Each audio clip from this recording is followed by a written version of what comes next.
They could go back to back, and it'd be a totally different team, which would be wild. And I think that would speak even more to Scott Drew being a good coach. You know what I mean? Like, this is a confirmed, stamped, not even a question mark anymore. We have to talk about Scott Drew being coach of the year. We have to talk about this Baylor team in general because dynasty. Are they a dynasty? That's the next question. Dude, if Scott Drew winning the national championship wasn't enough for you to definitively think he was a good coach, I think the fact that we're kind of bored with them. Or like the fact that they went on the road against a 12-0 team that was ranked 8th in the country. I think it's going to be a long run of Baylor basketball too. I mean, I think like settle in, strap in. You know, like Scott Drew's going to be around, and Baylor basketball is going to be around, and that new arena, they're trying to recreate a Cameron indoor atmosphere. You know what I mean? And like I said before, God is on their side. I mean, good luck. I mean, that's a great point. I mean, Penny's shaking about this. You know? He's like, how do I get in on that? How do I get there? But Scott Drew's legit, man. I mean, this is the conversation we should be having, but they're just kind of, they're just there. I mean, it was the lead up to the season kind of hinted at not.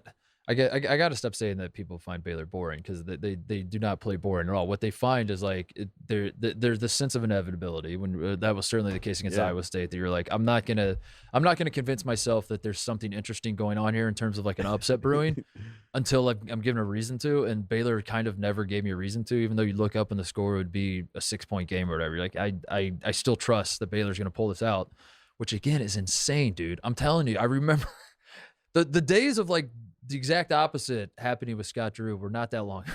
No.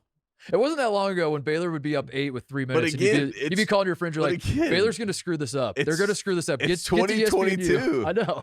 You know it's what crazy. I mean? But the leading into the season, Baylor won the national championship, but we joked about this all offseason and in the preseason about all the talk being about Gonzaga because Gonzaga got Chet Holmgren. Gonzaga was the #1 team in the country. Drew Timmy's back. Baylor beating Gonzaga. Baylor brought back enough for us to like. I mean, for God's sakes, they were ranked I think 8th in the preseason poll. It wasn't like this came out of nowhere. Like people knew Baylor was going to be good this year. But still, 8th was disrespectful. It was in hindsight. But nobody was talking about Baylor. Like, nobody. That's what I'm saying. Nobody even talked about them winning the national title. They need a PR. They need just some sort of campaign nationally to get people to understand what's going on here. You know what I mean? I think those 3 guards last year did it a little bit, especially with Davion Mitchell going to the NBA and everyone's like off night. Now everyone's kind of tipping the cap to Baylor and their defense. I think that's good. But they still need, but none of those guys that were that forward facing are there anymore. So they need someone to get people talking about that. Do you think there's a world where Baylor and Akinjo doesn't help because he's played at every school in the NCAA? Yeah. You know what I mean? No one's like seeing him and thinking of Baylor. I'm trying to think if Baylor can win their way into having the pizzazz nationally. How many national titles do they have to win to move the needle for people? I think if they want to get this year, if they win it this year, that'll do it. Yeah, people, or at least even make the Final Four. People are like, okay, because we have to talk about Baylor. Say what you want, like if it's like obviously Duke is bad example. Duke and Kentucky are the top 2 brands in terms of attracting eyeballs, but it's indefensible to have the #1 team in the country undefeated, defending national champions, and it not be everywhere. Playing on ESPNU with the taped halftime segment against the top 10 team that's undefeated. If this was Duke, let's say if this was Coach that's what K I'm saying. Like, there's no way coming off a title. No, I mean they're bumping the Rose Bowl and putting it on ESPNU. So Duke could be. They say the Rose Bowl is a meaningless game. Yeah. They opt out. ESPN at the last second is like, we opt out of the Rose Bowl. Herb Street goes crazy. We're opting into the Coach K farewell tour. Congratulations, by the way, Rose Bowl champion. I got a slogan they could use. What's that? Baylor basketball, get Drews to it.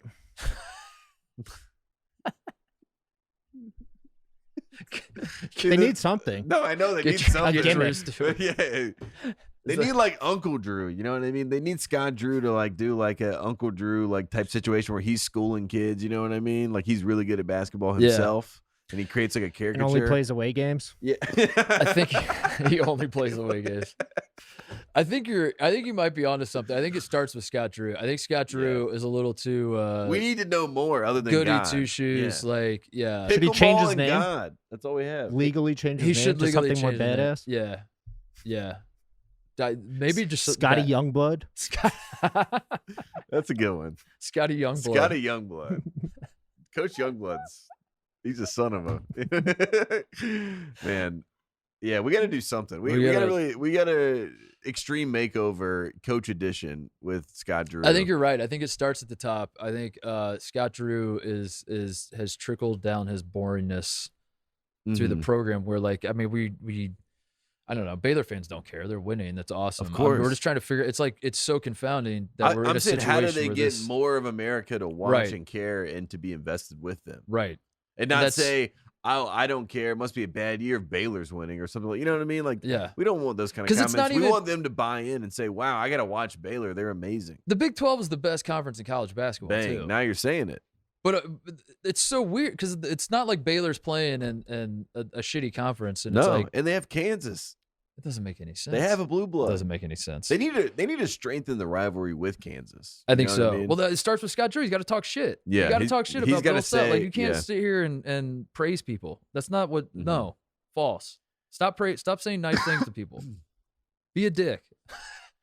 That's what we need. And it's honestly, and then be a dick like behind closed doors, even, and like get some rumors floating and get some.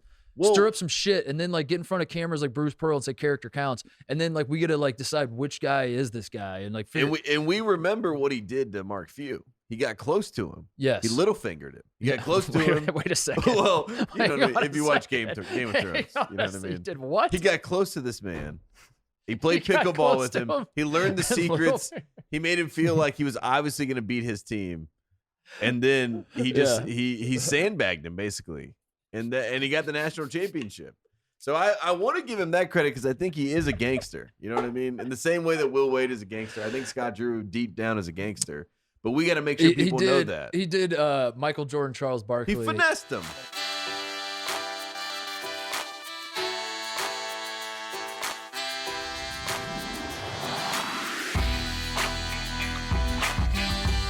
Hey there, thanks for watching Titus and Tate. For the full friend of the program experience, subscribe right below and come join us for all things college basketball. The action is heating up. Come join Titus and Tate.